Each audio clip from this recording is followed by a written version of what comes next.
state funding, right? So this is one of the important takeaways here. Our budget, which is, for sake of discussion, I'll use round numbers, a $200 million budget and has been. Prior to the implementation of S2, we received about $50 million from the state aid. So 25% of our budget was supported by state funding. At the end of S2, that $50 million will go down to $20 million.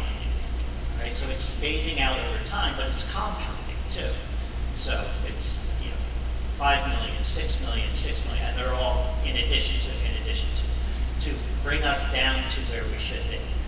Now the interesting part of this is the state is not saying that we spend too much. In fact, we're actually under what they say we should be spending. Their message is you're not taxing enough. You have a greater ability to pay for your own education. So your tax rate should be higher.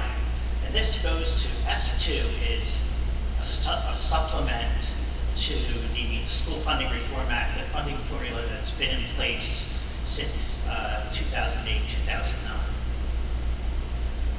And here's the gist of it. Here's how it works. It's fairly straightforward and it makes a lot of sense, and I am supportive of the approach that they're using for it. But it's a two-step process.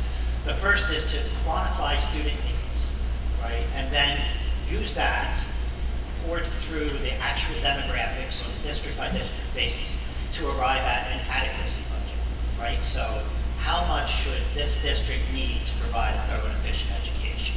And it's different for each district because no district has the exact same enrollment, right? So same cost model applied to the district-specific population, their characteristics and the costs associated with them to come to that district-unique number. So that's the first step the SFRA takes. The second is, okay, how are we going to pay for it? And their approach is that local communities, you go first through property taxes. So in order to do that, they measure a community's ability to pay for their own education. They use two wealth indicators, property value and income. And then they translate that into ability to pay. That's first up in meeting the adequacy budget dollar amount. Now, the method the state uses to translate those two wealth indicators into ability to pay has a multiplier, a factor in there, which changes year over year. And we'll look at the impact of that.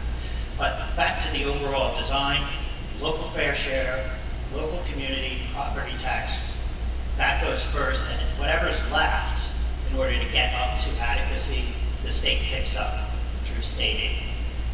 Anything that the district spends above adequacy, the position of the state and the funding formula is you're entirely on your own on that community. We won't consider that for funding, for state funding. So that's the overall design concept of it. What should it cost? Then how are we going to pay for it? Community first.